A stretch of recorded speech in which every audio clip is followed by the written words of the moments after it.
Hi everyone, my name is Celeste. I was on a work-based placement at my centre and today I will be presenting my early intervention and prevention strategy called Sleep Smart, a soft entry initiative that was designed and implemented to support families of children under 3 in understanding healthy sleep habits, routines, and restful alternatives.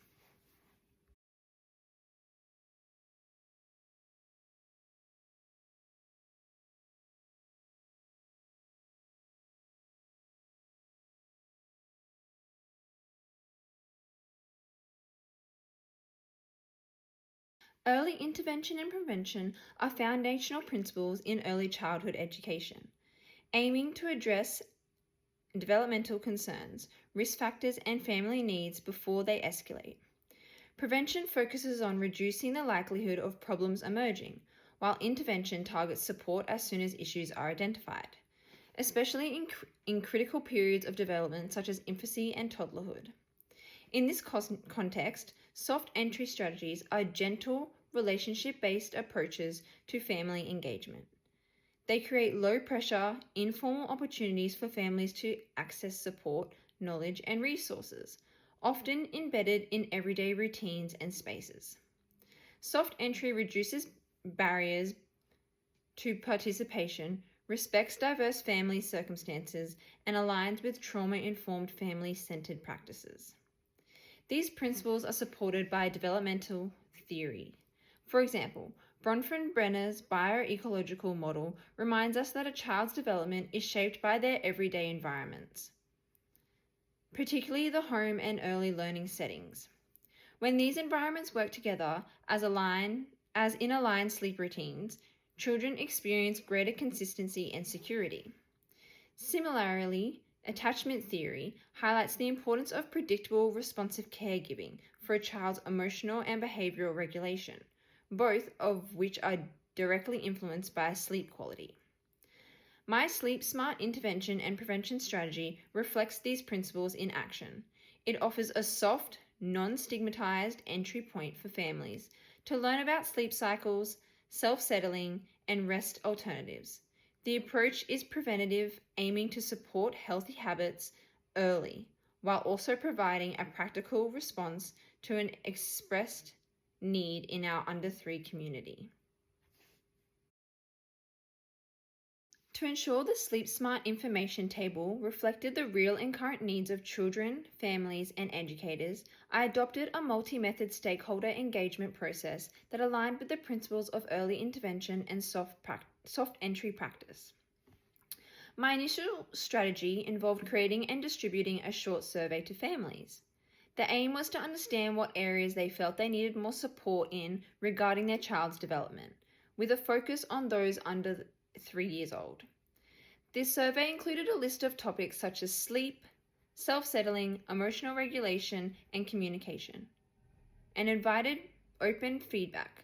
However, engagement with this method was very limited. Only 2 responses were received. This low response rate prompted me to critically reflect on the accessibility and timing of written surveys, particularly during busy drop-off and pick-up periods, and consider how else I could gather meaningful input for families in line with soft entry principles. As a result, I shifted my approach and focus on building relational engagement through informal conversations. Over the following weeks, I began speaking to families and staff casually at drop-off and pick-up, using natural opportunities to ask, is there anything you're currently finding challenging? Would you like more support or information around any particular topic? What does helpful support look like for your family? After each conversation, I recorded notes to reflect on emerging patterns. Through this approach, I was able to reach a broader range of voices, particularly from families who may not have responded to formal surveys. A strong theme emerged across both educators and families. Sleep was a common concern. Families shared challenges around sleep routines at home, night waking, and trouble settling. Educators echoed these concerns, particularly in relation to children who struggled with rest or required significant support during sleep time. These insights made it clear that sleep was an area of shared interest and need, and that families were eager to better understand. In addition to family and educator feedback, I also considered the children's experiences through focused observations in the nursery room. As you can see now, 2 short learning stories that I wrote. Over the span of 2 weeks, I observed multiple children displaying difficulty with sleep or rest routines. Some children were unable to sleep at all over an 8-hour day. Others experienced high levels of distress during transitions to rest time or woke soon after falling asleep and were unable to resettle. A few required intense adult support to fall asleep and remained very anxious in the sleep environment. These behavioral cues pointed to possibilities that the current sleep routines or settings were not meeting all children's individual emotional or sensory needs. This combination of feedback, formal survey, informal conversations, and observing the children's behavior, all pointed towards sleep as an area in which both preventative support and early intervention could make a meaningful impact. It became clear that families wanted practical advice around sleep and self-settling. Educators wanted consistency and understanding around rest practices, and children needed environments where their sleep and rest needs were truly respected. From this consultation process, the Sleep Smart strategy was born, a soft entry initiative designed to provide families with accessible, non-judgmental information about sleep cycles, bedtime routines, self-settling, and alternative rest strategies. The strategy not only responds to stakeholder input, but also reflects the guiding principles of early childhood best practice: responsiveness, respect for individuality, and partnership with families.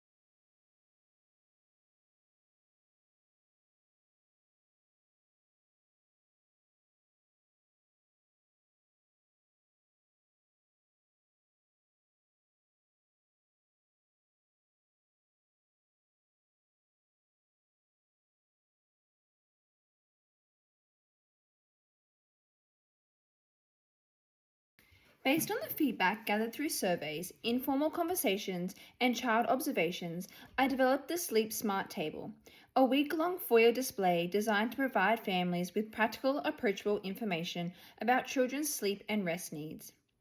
This display was pre-approved by the Centre Director to ensure alignment with the Centre's policies around sleep and rest, as well as the Red Nose Australia's Safe Sleep Guidelines.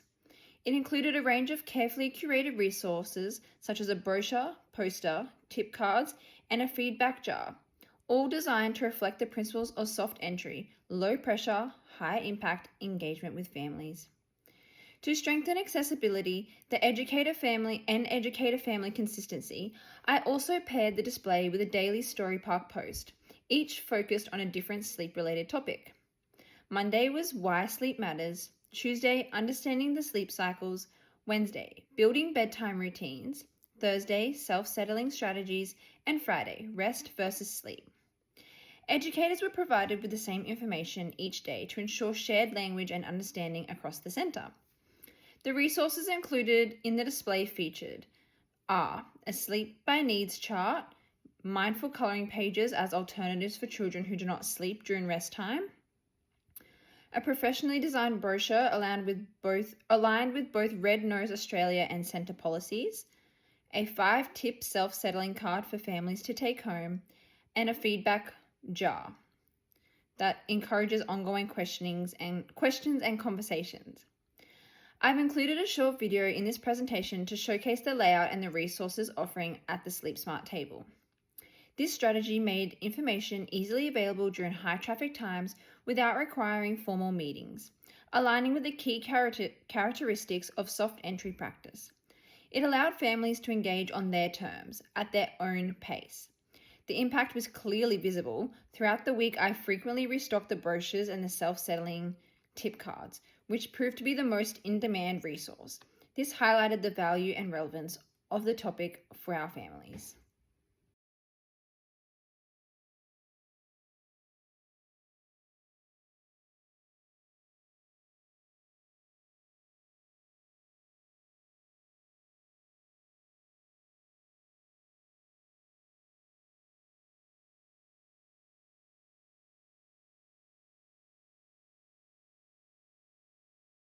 As I began this project, I was confident that the Sleep Smart table would be a helpful initiative, but I underestimated how much I would learn about myself, families, and the real nature of soft entry practice along the way. The context for this strategy was shaped by consistent concerns from both families and educators regarding children's sleep and rest routines. Parents shared that bedtime was often a struggle and that they were unsure how to support self-settling or manage night waking. Educated echoed these concerns from the centre's perspective, observing that some children were unsettled at rest time, while others appeared overstimulated or resistant to the sleep environment. These discussions made it clear that both preventative and early intervention were needed, not through a formal program, but through something gentle, responsive, and embedded into the everyday. At first, I attempted to gather feedback using a survey.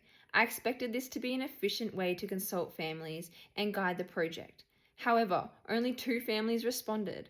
I remember feeling a little disheartened as I had worked hard to design the survey and assumed that formal feedback would be the best way to show professional consultation. But this moment became an important turning point. I realized that meaningful engagement often happens in quieter ways, through small conversations, body language, or even passing comments during drop-off. I shifted my approach and began engaging with families informally during transitions. These conversations were far more powerful. Parents opened up about their children's sleep struggles, shared what worked for them at home, and asked thoughtful questions. The feedback was richer and more human than I could ever expected. This experience helped me see soft entry as not as a strategy, but as a mindset. One that values presence over paperwork and trust over structure. It aligns closely with Rindali's 2006 view on relational pedagogy, where authentic connection is the foundation for engagement and change. I also saw this through the trauma-informed lens, recognizing that some families may be hesitant to engage formally due to past experiences or stress, and that accessible everyday interactions can offer more safety and respect. When I launched the Sleep Smart table, I witnessed a noticeable change in both families and educator engagement. Brochures and tip cards, particularly the self-settling strategies, had to be restocked regularly. Families began opening up more, some even expressing the relief that they weren't the only ones dealing with sleep challenges. That moment for me was incredibly validating. It reminded me that we often underestimate how isolating parenting can feel and how important it is to create a space for shared experiences. Educators also responded positively, adopting shared language around sleep routines and using tips from the display in daily practice. Perhaps the most meaningful outcome came in the weeks after the display had ended. I observed tangible changes in the center's daily routines. In the toddler room, educators began offering quiet, mindful colorings as a rest time option for children who didn't sleep. In the nursery, the transition between lunch and sleep was softened with calming stories or music, giving children the chance to regulate before being expected to rest. Educators became more intentional with their sleep time language, using phrases like, "Let's try lying quietly and finding your comfy spot," or "It's sleep time now," drawing directly from the self-settling resources. These changes were not just procedural, they were relational and responsive, reflecting a deeper understanding of the children's emotional needs. Reflecting on all of this, I realized that early intervention doesn't need to be complex or clinical. As Bronfenbrenner's bioecological theory reminds us, children's development is shaped by the systems around them, particularly their relationship and environments. This strategy helped align the messages children were receiving from home and care, creating greater consistency and emotional security. In the future, I plan to expand on this approach by offering short, informal coffee chats or optional digital resources alongside physical displays. More importantly, I'll be carrying forward the understanding that listening deeply, responding gently, and meeting families where they are is one of the most powerful forms of intervention we have. I now see myself as an educator who leads with empathy, values small moments, and creates space for growth, not just for children, but for families and colleagues as well. Thank you.